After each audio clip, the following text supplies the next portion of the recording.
Hello everyone, welcome to Kroll's weekly threat intelligence briefing for the 9th of February, 2026. My name is Ryan Hicks. Speaking with me today is Mukesh Nagar, Mark Messer, and Ethan Affery from the threat intelligence team. So this week, we're covering the following topics. So as last week, I'll be covering, first off, just an overview of the new trending critical vulnerabilities this week. Then looking at security vulnerabilities in OpenClaw AI agents. I guess we'll then go through an update from the previously reported Outlook vulnerability and ABC28 exploitation. Mark's looking at KTA 529 compromising of Notepad++. And lastly, Ethan going through FBI seizing ransomware forum. To start off, just an overview of the new trending critical vulnerabilities for this week. So those with a CVSS over 9, including those with a proof of concept, exploitation, or just sort of generally trending across reporting. So only a few for this week. So first up is CV 2026-21643 affecting 40 clients. Has a CVSS of 9.8 and it's an SQL injection vulnerability.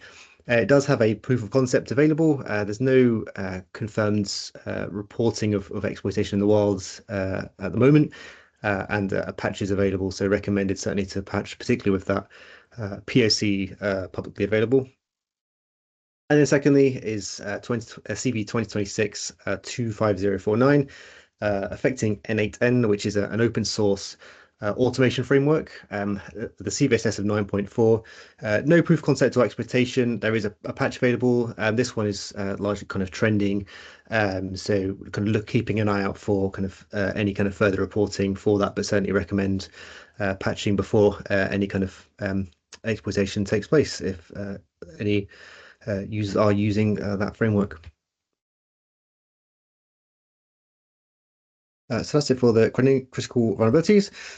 So next is looking at OpenClaw. So OpenClaw is previously known as Clawdbot or Moltbot. It's an open source autonomous AI agent, which has kind of gained popularity recently.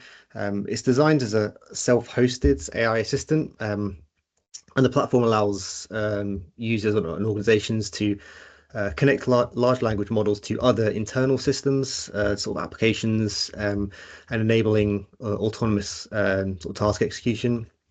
So while the application OpenClaw is not malicious, certainly not malicious in itself, just to kind of its architecture potentially introduces significant attack surface expansion when deployed insecurely, particularly through internet exposed interfaces, weak authentication, and plain text storage of credentials. Some key concerns kind of being discussed around the community are shown here. And some of these are, of course, relevant across AI tooling, not kind of just OpenClaw, but certainly this application in particular has kind of raised kind of discussion. So no doubt that these kind of mirror some of the similar concerns around other tooling. So firstly, prompt injection. So there have been some demonstrations of how indirect prompt injection can influence OpenClaw's behavior, where attacker-controlled instructions are embedded in benign or benign-looking content that the agent then processes during legitimate tasks and kind of subtly influences its decision-making without kind of requiring direct user interaction.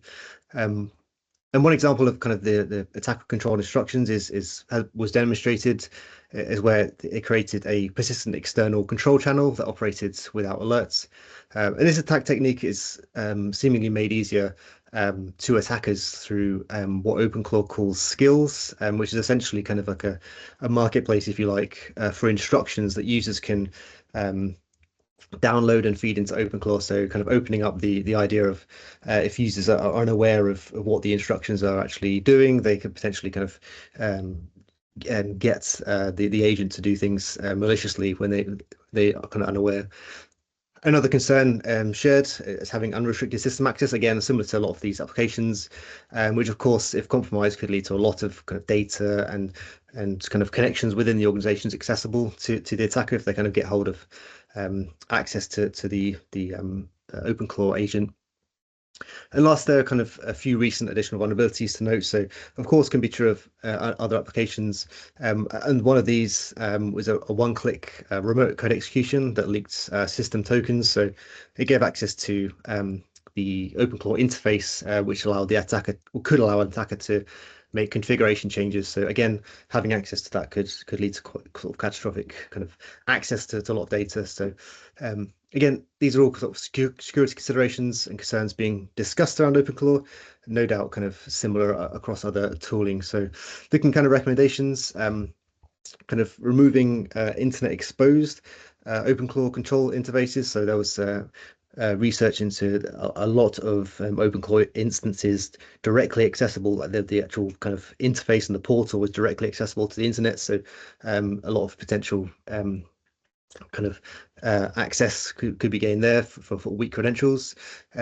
Ensuring kind of strong authentication and access control to the interface, even if it's kind of within the environment. Conducting monitoring against OpenClaw access logs and agent activity, looking kind of suspicious behaviors and instructions followed.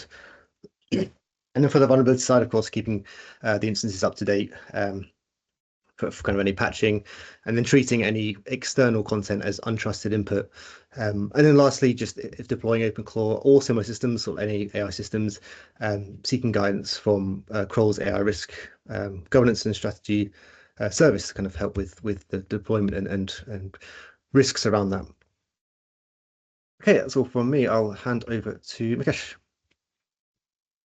Thank you, Ryan. So organizations have recently observed a clear operational and security implications linked to the rapid exploitation of a Microsoft Office vulnerability that Kroll reported on last week. And just a reminder of the vulnerability, that's CVE 2026-21509. The vulnerability carries a CVSS score of 7.8, which is classed as high, and allows for an unauthorized attacker to bypass a security feature locally. Now, recent reporting also confirms that the mass and rapid exploitation has been confirmed to link with a Russian-aligned threat actor group internally tracked as KTA-007, also known as APT28 or Fancy Bear. And they've incorporated this Office vulnerability into several coordinated campaigns days after disclosure. The behavior illustrates the group's continuing ability to weaponize newly published vulnerabilities and flaws a lot quicker than many organizations are able to patch them. In one campaign identified as Operation Nesesploit, the actor used malicious RTF documents in order to target users across Ukraine, Slovakia, and Romania. These files were tailored to match regional settings and only deliver payloads when the victim's devices met unexpected geography and systems characteristics, which we have seen previously with this threat actor group. Once opened, the document deploys two parallel malware chain. One is Minidoor, which is a lightweight tool designed to collect Outlook emails, and the other malware chain used is PixieNet Loader, which relies on COM hijacking and steganography before loading a covariant grunt implant, consistent with previously observed activity with tooling. Now, similar activity has also been observed by CertUA, which had reported more than 60 targeted government-related inboxes. Trellix also confirmed that the actor began exploiting the zero-day within 24 hours of disclosure. Now, these developments underline the need for organizations to treat rapid zero-day exploitations by state-aligned actor as a material operational risk, and patching discipline, monitoring for stealthy loader activity, and restricting document-based surfaces remain essential for reducing exposures. What we do recommend is for organizations to immediately patch CVE 2026-21509 across all environments, monitor and restrict WebDAV usage and any suspicious outbound connections, block any untrusted LNKs, DLL executions, as well as monitor for unusual traffic to cloud services. most recently observed by the threat actor was the use of file.n.io. That's everything from me. Back to you, Ryan. Thanks, Rakesh. Yeah, just a reminder of the CV we presented last week. So this the kind of details for those who didn't see last week. So that's that outlook vulnerability. Mark. Thank you, Ryan. I'm going to talk about the Notepad++ infrastructure issues and compromise. So threat group KTA 529, also known as Lotus Blossom, Spring Dragon, and a few other names, compromised Notepad++ hosting infrastructure between June and December 2025, resulting in intercepting update traffic to deliver a previously undocumented backdoor named CHRYSALIS. This attack involved selective redirection of update traffic from specifically targeted users to attacker-controlled servers, with the threat actors maintaining access through stolen internal credentials even after losing direct server access. According to the hosting provider's statement, the hosting server was compromised until September 2nd, 2025, when scheduled maintenance, including kernel and firmware updates, disrupted the attacker's access. However, the threat actors had already obtained credentials to internal services, allowing them to continue redirecting Notepad++ update traffic to malicious servers as needed until December 2nd. The hosting provider's logs revealed that the attackers specifically searched for notepad++.org domain, including targeted reconnaissance aimed at exploiting insufficient update verification controls that existed in older versions of Notepad++. CHRYSALIS itself represents a previously undocumented custom backdoor with sophisticated capabilities and multiple layers of obfuscation. The initial delivery mechanism involved an NSIS installer update.exe downloaded from 95.179.213/.0 IP. The installer deployed several components into a hidden Bluetooth directory within the app data folder, including a renamed legitimate Bitdefender submission wizard DLL, Bluetooth service.exe executable used for DLL sideloading, encrypted shellcode, and a malicious DLL, which was log.dll. The DLL sideloading technique itself exploited two exported functions, loginit and logwrite, to load and decrypt the shellcode, which implemented a custom runtime decryption mechanism. CHRYSALIS itself employs multiple evasion techniques, such as API hashing in both the loader and the main module. Additionally, the malware implements custom position-dependent character obfuscation for DLL names, ensuring identical characters encrypt differently based on their position within the cipher.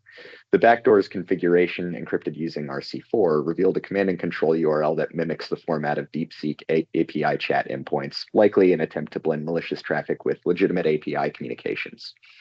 Beyond CHRYSALIS, KTA 529 also deployed Metasploit, shellcode loaders, Cobalt Strike beacons, and leveraged Microsoft Warbird code protection framework to avoid detection.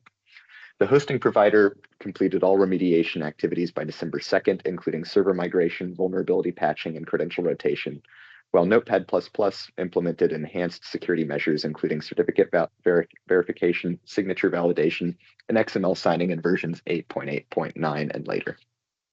Recommendations are to update to the latest version of Notepad++, conduct forensic investigations and threat hunting, validate software update mechanisms, block the known malicious infrastructure, and develop supply chain attack incident playbooks. Thank you, Ryan. Thanks, Mark. And finally, Ethan. Thanks, Ryan. In late January 2026, both RAMP's public web and dark web domains were taken offline and replaced with official seizure bans from the FBI, working alongside the U.S. Attorney's Office for the Southern District of Florida and the Department of Justice's Computer Crime and Intellectual Property Section. DNS changes pointing to FBI-controlled infrastructure confirm the operation's authenticity. Founded in 2021, RAMP, short for Russian Anonymous Marketplace, became a critical platform for Russian-speaking cybercriminals after other forums banned ransomware content. It supported the full attack chain, enabling ransomware-as-a-service groups, initial access brokers, and malware sellers to recruit, trade tools, and monetize stolen data. Several high-profile ransomware gangs actively promoted their operations there. One alleged operator known as Stallman publicly acknowledged the takedown, calling it the destruction of years of work.